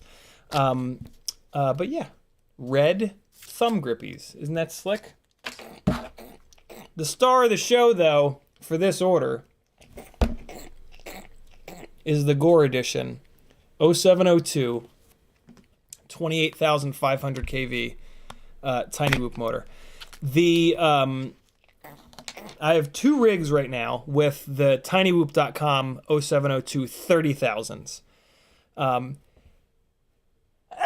The problem with those motors is they sell out like instantly. These, to my knowledge, are in stock. So if you want the most banging freestyle Mobula 6 ELRS or FrSky, the noise is me scratching my throat. For some reason I'm bordering on an allergy attack. Yeah, if you want mega power, awesome tiny whoop motors, these are the ones. 28,500 kV 0702. You're going to put these on a Gemfan biblade and they're going to rip.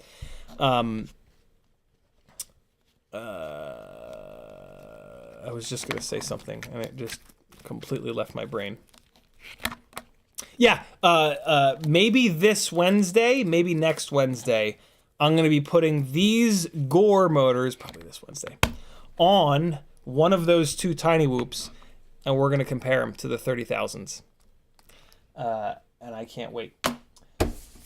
Bunch of stickers. He sent me a ton of stickers, which are gonna wind up in a ton of the giveaway mailings that go out, starting with the giveaways that are about to go out. So yeah, hurry up and get in on the giveaways so that you can maybe win some stickers. We all need stickers, don't we? And then look at this, yo. So when the order showed up, it was in this big ass box. I was like, what the hell?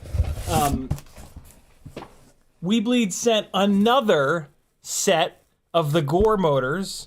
So these will be in a giveaway coming soon. Here, I'm gonna put these together. Look at this big old stack of stickers that's gonna be going into the giveaways that get sent out. Couple of koozies. Again, these will be in the upcoming giveaways. And then look at this, yo. This is a bag of the $80 beautiful Weebleed FPV gates. I'm keeping this box because I'm gonna need to mail these out. And yeah, I don't have any boxes that are big enough. The Weebleed FPV gates are awesome. They're like this felt material. They're stupidly durable. They're nice and big. They're the biggest gates. So you'll actually be able to fly through the damn things. All the other gates that are out there are kind of small, and I struggle to get through them. I'm a terrible racer, though, but yeah. So huge shout out to Weebleed FPV for all the goodies that you guys are going to end up winning on the next couple of giveaways. I'm probably not going to do like one big giveaway for everything. That's not really how it works around here. We like to spread the love out a little bit. But yeah, all kinds of good stuff. Get over to their website and look around. They got some really fun stuff.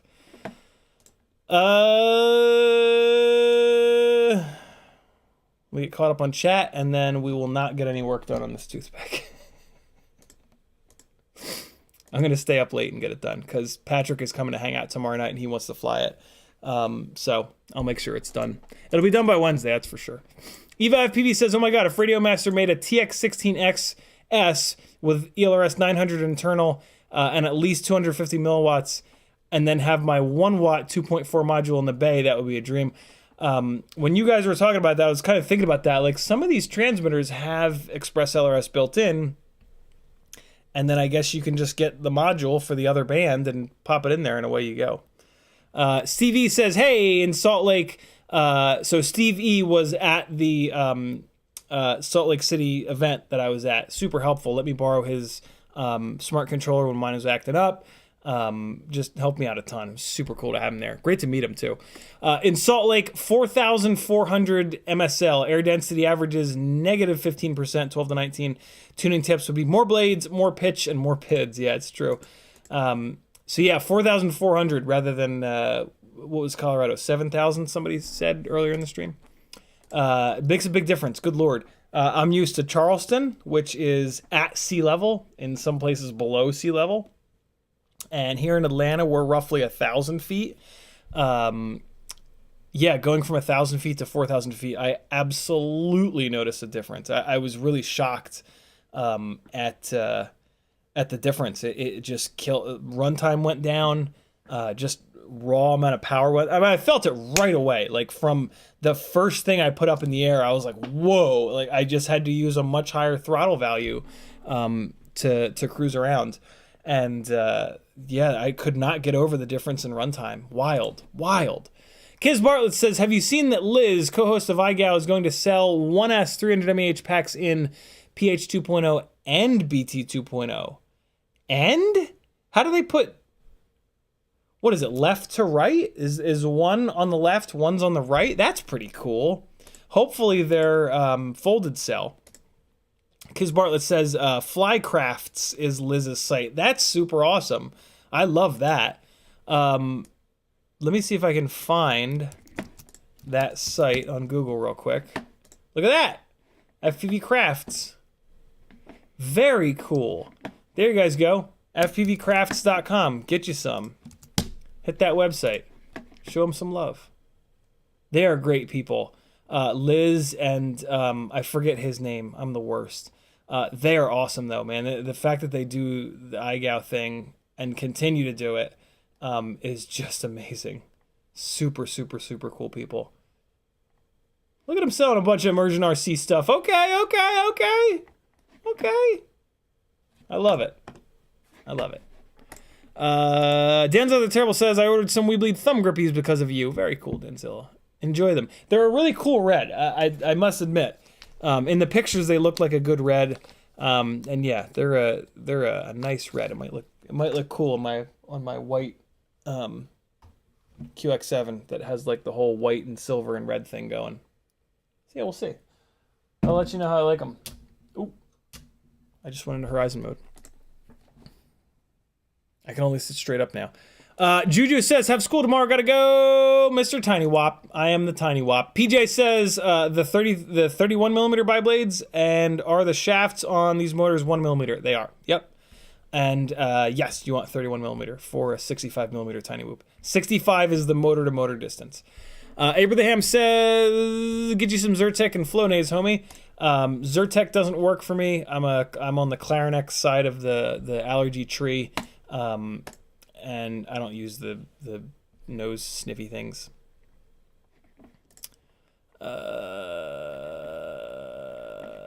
Mr. Blue Sky says 7,000 feet elevation near my house in Southwest Colorado. Good Lord, that's so many feet. That's so many feet. Denzo the Terrible says somebody order CiottiFPV a Send It hoodie in purple. Please don't. Actually, you can. I'll just do a giveaway for it. And I'm caught up on chat. Holy crap. Brandon's Baked Beans is in the house. What's up, dude? Shout out to Brandon's Baked Beans for helping me get the Cinesplore tuned up. I put it up in the air yesterday. It was flying great. He does tuning for $1 a minute, which is a great deal. He's got an FPV exchange store, and you can look him up on my Discord, which is linked over on CiottiFPV.com. The Flying Emu with a $5 Australian super chat. Thank you, homie. He says, I've got a Deep 6 waterproof frame. Need a stack that is great with heat resistance and durable. Any suggestions? Thanks. I don't know if anybody really has specs on like stacks that are good with heat resistance. In terms of durability, what you definitely want is Acon. Acon makes T-motor stuff too. So if you can find an actual Acon stack, they're kind of hard to find. That's going to be great. Or just get T-Motor's most expensive stuff. T-Motor has like Pacer stuff. That's their cheaper line. That's not what you want. You want the good T-Motor stuff. You'll see it. They're just more expensive. If you scroll down into the description of all my videos, there should be links to the T-Motor stacks that you want. Let's dive into this Vistapick. So this is... Oh, there you go. Fly High's got the T-Motor F55 stacks. Very cool. Yeah, the T-Motor stuff is what you want for sure, just because it's made by Acon. Yeah, Acon's... I've tried a lot of stuff in the last 6+ years, and there's just nothing that can touch Acon stuff. And for a long time, I was trying to find like the cheaper stuff that performed just as good. But by spending more money on Acon electronics, it broke so much less frequently that I ended up saving money running the more expensive stuff. And it's not even that it's not even as expensive as like Hobbywing stuff, and it's definitely better. So, all right. So this is the Vistapick. I know it doesn't look nearly done, but it actually is pretty close to being done. I decided to leave the Ghost receiver on it for the clickbaitiness. You know, I was able to put the little Ghost logo on the thumbnail for today. Also, the big deciding factor was that the Crossfire Nano. So the Vista is gonna sit. How's the Vista gonna sit? The Vista is gonna sit like this. Yeah, Vista's gonna sit like this, and then. Come on. There we go. Come on. There it is. I had to file the shit out of these holes in the Vista, by the way, to get them to slide down on these M2 screws. Yeah, so the receiver is going to sit up on top of the naked Vista like this, roughly in that location there. And what I realized is that the Crossfire Nano, it's just a little bit too big, because what you also got to remember is that the canopy is going to be on here. So with the Crossfire Nano in here and this antenna, it just wouldn't clear quite right. Yes, I could have absolutely gone over to an Express LRS setup, but I don't have an extra. So the ceramic antenna would be really tough to fit in here, and I've already got this soldered up, so whatever. And it's got the external antenna, and it's fine. Someday I'll change it, but for right now it's fine. We're just going to get it on there. And it'll sit in here like this. I'll VHB it down, and all will be right with the world. But first, we've got some other stuff to kind of deal with. So this is an FPV Cycle TP3 frame. These are RC and Power 1204 8000s. This is going to be a 2S rig. This is some old ass JHE MCU AIO that I had that's probably going to catch on fire. I've got the motors direct soldered. These are the cables for the Vista. The Vista is going to be oriented so that these cables run across the AIO and then up. I don't love that, but it's kind of the only way in terms of how I want to orient the Vista. I've got a 2mm spacer below the stack, and then I've got a 3mm spacer, which is just a M2 nylock nut, and then a little 1mm plastic spacer down here to give the Vista enough of a lift here. I should remove these stupid motor plug headers, but I'm not gonna. I'm just not gonna. And there's nothing you can do about it. Yeah, all right. So I need to pull, check this out. I got a tiny little, what the hell is this called? Ipex? Not Ipex. I don't know. This little guy. Little short boy. One of the problems with the Vistapicks is the camera cable is obnoxiously long, and you gotta like fucking wrap it around, and then it pops out, and it gets hung up in the props, and it's all bad. Aloft, I think it's either Ready Made RC or Aloft Hobbies sells these tiny Mippy. That's it. Sells these tiny little Mippy flip flops. So I need to get that on there. Let's yeah, just stuff needs to get done. Somebody just messaged me, but I care more about you guys, so I'm just gonna stay here, and we're just gonna try to get this stuff done. Ooh, that's a long screw up in there. So this is a Caddx Polar Nano Pro. Is that what this is called? No, not Polar. Caddx Nebula. Nebula Pro Nano fart bag. So to get this cable off on these, unfortunately, you got to open the damn thing up. But it's no big deal. One little Phillips head screw, two little Phillips head screws, and then the back plate comes off. Oh, you got to be careful because it'll pull off of the front piece here, and you don't want to get dust or anything else on the little sensor there. So just manually hold that in. Oh, shit. God damn it.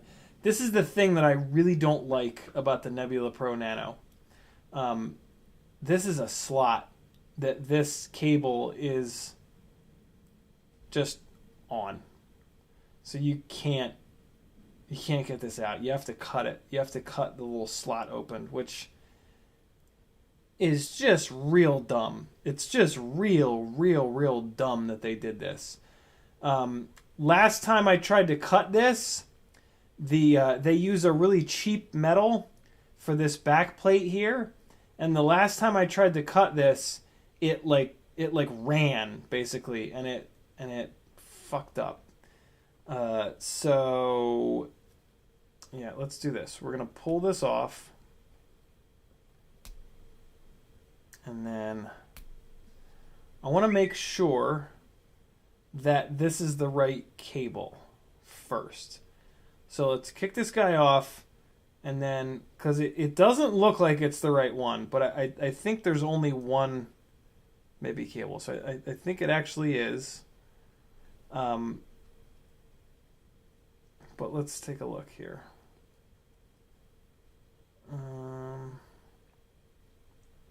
Before I go cutting that back plate, I just want to. So here, let me just look at both of these guys. All right, so. Oh wow, this might not be it.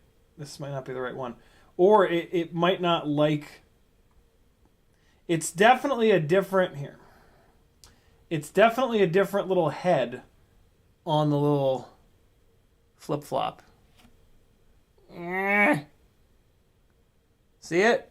The small one is the one that came off. This big bastard is the one that is on the new little ultra short guy. And I'm starting to feel like I can't use this. I don't think this is going to work. It looks like I might need to cut this thing off, and that shit ain't happening. Not the end of the world. I can definitely use this on the RunCam hybrids. EvaFPV says I think that's an HD0 MIPI cable. God damn it. 16-bit says X-Acto saw. Use a hacksaw blade. Timbo Slice says can't turn the MIPI sideways and feed it through a slot. No, the slot's too small. Well, maybe, but I'm not gonna need to because this ain't right. This is not gonna plug in here. If it's the same number of pins, that's great and all, but it's not gonna plug in. It's just, this is not set up for it. Okay, so I don't even have to screw with this. I can, the Nebula Pro Nano comes with a fairly short MIPI cable that we're just going to have to wrap around itself.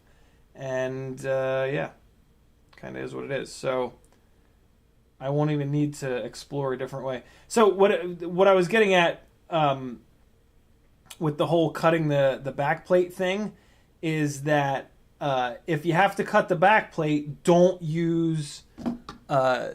just use your clippers here, because it's gonna cut it in a way that it gets angry with. Do something else. The guys are saying hacksaw blade, all kinds of stuff. Yeah, use something other than wire clippers, unless you don't care about the back plate breaking. Kind of doesn't matter if the back plate breaks. But the problem is, right next to this hole is a mounting, is where the screw goes through here. So on the other one that I did this on, it cracked up here, so this screw ain't doing shit now. So this back plate is just kind of janky. It's just not great. It's not the end of the world, but it's also not great. So don't do it. That's on the Rossi right now. So it's on a big nasty 5-inch rig that gets bashed into shit, which kind of freaks me out. But I don't have to worry about it because I don't have to cut it. So we're just going to deal with... God, what a waste of time that was. I'm pretty sure that the Nebula Pro Nano will allow you in the menu to reverse the camera. So we're going to mount this camera in here upside down with this wire coming out the bottom. Although, hold on. If I mount it with the wire coming out the top, it'll use a little bit of that extra wire, and it looks like I can still get plenty of up tilt. I forget which canopy this is, but this canopy works really well. Oh yeah, we got tons of room in there, so that's fine. I'm actually going to run the camera cable up top, just to use a little bit more of the camera cable, and then we'll probably like wrap it around like that or something like that, and then it'll come out and plug into the Vista. So this won't be too bad. So let's get this remounted in here. I guess something came from removing this camera. It's the realization that I could run the cable up high like that. Let me see something. Let me make sure that this is tightening. Oh, yeah.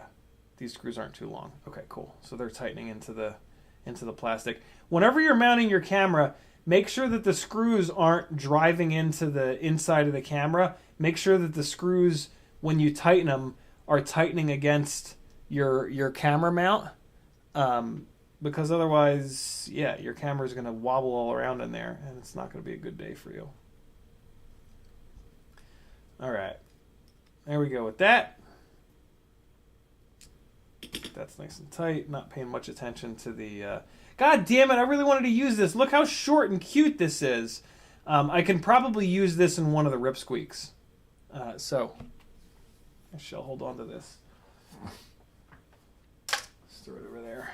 I'll never find that again. It's gone forever. All right, back onto this. Let's get the Vista mounted. And then we'll run these wires up to the Vista, solder them on, and we'll be super close. I mean, there's not a whole lot left to do here. This is all tightened down and mounted the way it needs to be. This guy... All right, so this is the rotation. This capacitor is in the rear. So, yeah, you got to file the shit out of these outer holes in order for them to just slide down the M2 screws. Otherwise, the M2 screws will thread into them, and that's a real pain in the ass. You don't want to have to loosen or tighten the M2 screws in order to move any of your boards up and down, mainly because it just makes disassembly and working on it really difficult. Because you're going to have multiple threaded things on here, and it's just going to be a mess. So these are the spacers that come internal on the Vista. These spacers are typically on the 20 by 20 holes, but they're threaded for M2. So we're just going to use them out here on the 25 by 25 mounting point. And so we're just going to finger tighten these guys. And we're going to actually finger tighten these guys all the way down. They don't have to be like cranked down tight on this board. They just need to be somewhat tight. It should be totally fine. Yeah, using... It's a real mix. Like, you kind of want to use spacers that are not threaded, but... then you got to look at like what's above and below it. These are a very weird thickness. These are almost like 3.5 millimeters thick, these little spacers.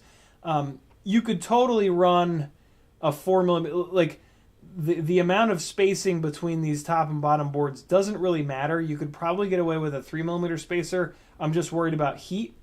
You could definitely get away with a 4 millimeter spacer, but I actually don't have any. And a 5 mil spacer, it's just a bit much. So I'm sticking with these 3.5-ish mil threaded spacers. I would love if I had a non-threaded spacer. I was tempted to drill these out, but this will actually sandwich the bottom board down, which is kind of fine. I don't know. This would... admittedly be easier if I drilled these out, but I don't have a great way of holding these tiny little spacers while I try to drill them out. So it's kind of part laziness, part, I don't know. It'll be fine like this. The stack screws here are basically set up to not rotate. So the threaded spacers that I'm putting on are fine because I just hand thread them down. Yes, it's a little bit harder to work on it when you do it this way, but I don't know. The non-threaded spacers have their own set of like annoyances, and they fall off, and there's just, yeah. This is the setup that I will do more often than not. And it's a little annoying because right now I got to sit here with my friggin' fingers and thread individually each one of these down, but it works. And you end up with something that's like kind of held down, and it's nice and tight and whatever. You don't have to worry about it. losing them, or the board jiggling up and down because, you know, oh, I put a non-threaded spacer, but then I put a threaded spacer on top and it pushed it into that, but then one of these was backed off a little bit, so one of them was rattling around, and that was putting bullshit into your gyro. So yeah, it's a little bit safer to just take the hit here and deal with finger tightening these little threaded spacers. But you do you. You'll as you do more and more builds, you'll find those little pains in the ass, and you'll figure out like how far you're willing to go with getting it to fly right versus whatever. Great Southern says Nebula Pro Nano camera uses the same lens as the Caddx Ant, so if you bust the lens, you can use one of them. That's pretty cool. I was actually planning on doing some lens testing. I have a shitload of extra lenses. This setup, I'm going to play around and see what kind of different lenses will go on this, see if I can find something that's a wider field of view, a narrow field of view, and just kind of play around. Also, I'd love to find a lens, like a glass lens, it's a little bit better quality. Or maybe this is the best quality lens, I don't know. But yeah, that we'll be messing around with some different lenses on this thing. All right. Timbo Slice says, are there any AIO boards that don't catch fire? Yes, the Acon. Acon now makes an AIO, and it's awesome. It's stupidly expensive. But yeah, that's a good one.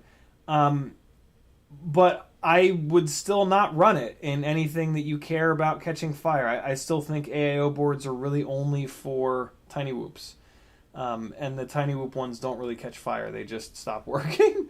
But yeah, the Happy Model tiny whoop AIO boards are shockingly decent for how cheap they are and how lightweight they are. So here's an interesting problem. This top board now doesn't want to go down. Okay, there it goes. Jesus, that was a little sketchy. Something that happens is with these toothpick builds, your stack screws, a lot of times they won't be like perfectly 25.5 by 25.5. They'll be just like off to the side a little bit. And you just kind of have to deal with that. All right, there we go. That ain't bad. It's just kind of one of those annoying-ass things that there's not a real good solution for. So I'm taking a look at how the board is mounting, and I've got a situation where like it's not sitting completely flat, which is really hard to get perfect. This is close enough where I'm just going to ignore it. To get this a little bit better, it's based on these nylocks that are down here, and they're just not all exactly the same tightness. Oh, well, no, this one spacer has a little bit of a gap here, so I need to get this one spacer spun down a little bit more. Let's try these tweezers have a little knurled contact pad here, so maybe they'll grip this guy. I might need to get the actual needle nose pliers out though to get a grip on this little guy, but let's try these first. Did that take care of it? I think that took care of it. But just to be sure. Yep, there we go. Alright, so that's now tight. You can just see it. Like you'll just see a little tiny gap between the spacers and the PDB, and this is another one that's not all the way tight. And don't crank these down. Just give them a little love. That one's good. And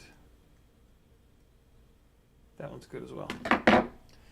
All right, let's see if that made the situation better or worse. A little bit better, I think. It's close enough though. We're gonna hold this thing down with a set of nuts on top of the canopy. So from here, was it white then yellow? Okay. So from here, we're going to run battery voltage since we're doing this rig on 2S. I think the Vista will take 2S, right? Anybody know for sure? Will the Vista run on 2S? My other option is running 5 volt to it, which is less than 2S. So there's a better chance of it running on 2S. I just want to make sure that these cables are in the right order. Basically from here, what I need to do is get these cables cut down, stripped, and solder them up to the side of the Vista here. That'll have the Vista all connected. The receiver is all connected. That just needs a piece of VHB, and the receiver is going to come down right like this. The wires are just barely long enough to come up and sit right here.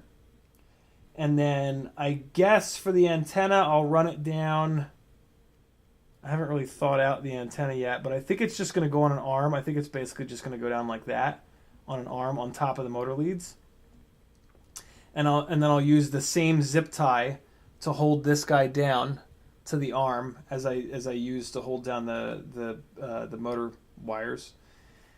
And then this canopy drops down on top like that. And then I've got a little set of 1mm metal nuts that'll go down on top of the canopy here to hold that guy down. And that, my friends, will be our little Vistapick. I think I'm just going to leave this antenna kind of hanging out the back like that.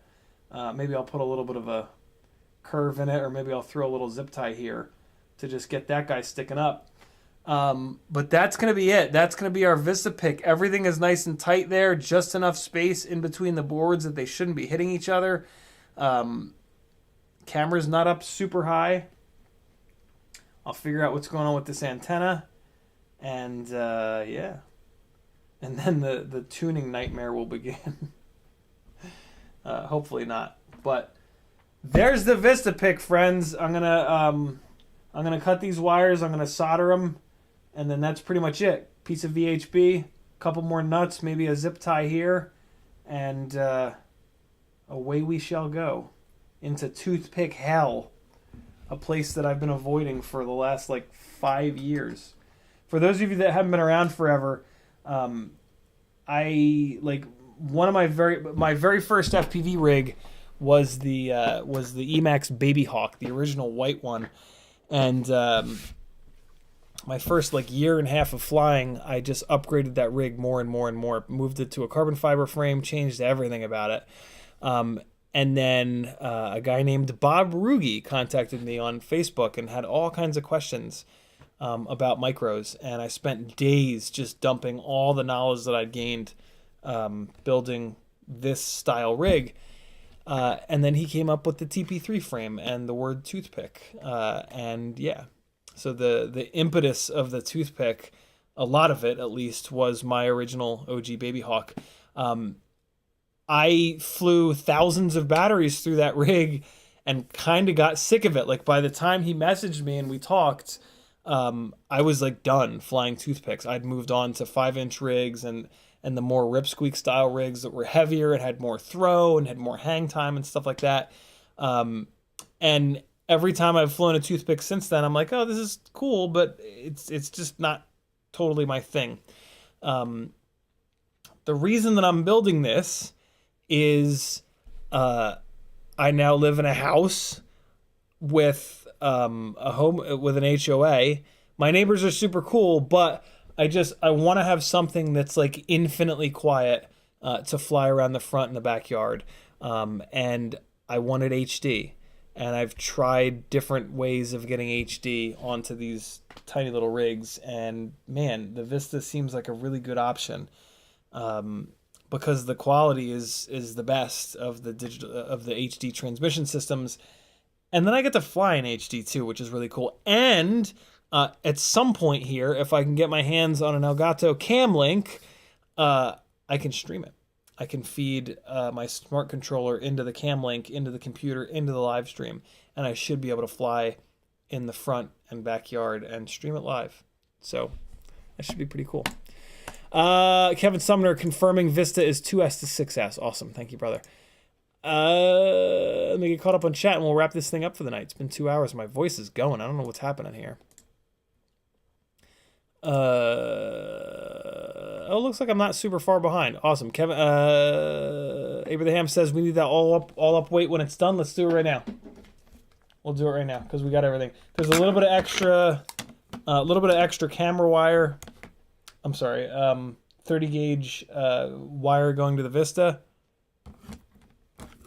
But we can get pretty close. This is going to be a little fatter because the screws are in the propellers. That's everything, though. Ooh, that's way fatter than I thought it was going to be. 73.8. Call it 74. 74 grams. I could save a few grams by pulling the motor screws out, but that's about it. There's really not much lightning that can go down here. The canopy is a little bit of a heavier canopy, but that's like a half a gram, whatever. 73.8 without a battery. This thing is not going to crash well. And then the batteries that I'm going to run are these 2S. This is the heaviest of them. This is a 550, which is 29 grams. There's this Talon 350. We'll do the Talon 450, which is 28 grams. Talon 350 is 22 grams. And then the Talon 300 is 19 grams. So there you guys go. This is going to be a fatty. This is almost certainly going to wind up in a in Rosser's toothpick frame. It's a heavier frame. It's stronger. Yeah. Naked Vista is heavy. Naked Vista is heavy. I don't really have anything else on here that's all that heavy. I mean, these are 1204s. These are a big power motor, right? Like, we're used to these 1202s and shit like that. But, yeah, you know, we're carrying around a Vista, so we need a bigger motor. But it'll still, you know, this is the sort of as light as it's going to get for carrying around a Vista, right? Like, if you're going to, like, the DJI camera system is heavy. It's why I haven't moved to it on my freestyle. You know, I don't like it on 600-gram freestyle rigs. But you can't argue with the quality of the video. This is about the quality of the video. I want to try to make actual edits out of the goggle DVR for this. So this will be at like 50 megabits per second in high quality mode, and I'll just eat the latency, and that's fine. Whew. Throat. Mutterton says, you ever have one of Bob's OG 65mm toothpicks? That's my nostalgia build right here, right there. No, I was done. Like, he kept offering to send me toothpick stuff, and I was like, nah, man, I'm like, I've moved on. It just doesn't do it for me anymore. But yeah, his original toothpicks. What's really funny is we're now going back, kind of to 2.5-inch toothpicks. You guys will see some really interesting stuff coming soon in terms of 2.5-inch toothpicks. I'm not gonna spoil it because it's somebody else's kind of project, but yeah, there's some cool stuff coming. PJ says, what's your favorite Whoop canopy? The Mobulus 6 one. It's really light. You can put the Nano 3 run cam in it, and it's stupidly strong. And then Great Southern with the last comment of the stream. He says, why not try out the Cosmos streamer? I use it for jobs, and the quality is pretty boss, not my latency from goggle to screen. I have a smart controller, so yeah, that's why. If I didn't have a smart controller, when I didn't have a smart controller, I was bouncing around what I was going to use. But yeah, the smart controller is arguably going to be the most stable. And the gigs that I got that for absolutely needed rock solid stability. So once you start talking about like actually getting paid to do this stuff, the newest fanciest thing is you just can't do it, in my opinion. That's just my opinion. But yeah, to me, like, you got to go with the less elegant, more time tested kind of solution, and that's the smart controller. Abraham says, how heavy is the frame? Newbie Drone Crazy Bee 3-inch, 86 grams, 450 mAh, 2S. Check the pics on your phone. Mine's 1202s. You'd be surprised, more than powerful enough. I don't know what the frame weighs, but man, I'm dying. But I'm sure over on FPV Cycle it's called out. And Thanks for hanging, friends. I can't, my voice is not holding out, so we're gonna kill this one. Here comes some flying from my nostalgic rig. Those of you that are patrons have gotten to see this. Oh, wait, no, I uploaded this. No, sorry. I'm not gonna play this at the end of the stream. You gotta give me 10 cents a day to see this. Over on Patreon, you can watch the full HD flight footage from the nostalgia rig. I uploaded it earlier today. It's the little tag of fly or flay. You'll see it there. This is the second to most recent post. Here comes some flying from another gig that I did, and I put the flight footage in the wrong folder, which is kind of annoying. Actually, hold on. Here's some flight footage from the Tiny Lifters. This is like version 0.01 of the Tiny Lifters. What camera is this? This is the Insta360 Go. The original one. So the beginning of the stream, you had Hero 8 footage. Yeah, this is me practicing the line with a little tiny whoop with the Insta360 Go 1 on it, and I'm trying to see the duct in frame to see if this was the 65 or the 75. This might be a 65 millimeter tiny whoop. I think it's the 75, but yeah, this is early days of the Tiny Lifter. Thanks for hanging out, friends. CiottiFPV.com. If you like this kind of content and want to see it continue, I rely on support from beautiful people like you, and you, and you, and you, and you. Love you guys. Be good. Here comes some. Oh, there it was. We can see it there. Ready? Hold on. It looks like a Cockroach 75 frame. Yeah. That's a Cockroach 75 frame down there. So yeah, this is early days of the Tiny Lifter. Just kind of specking out this line. Love you guys. Be good. Here comes some flying with some epidemic sounds. See you guys Wednesday. Whoop Wednesday, 6 o'clock. Don't miss it or you'll die. Later.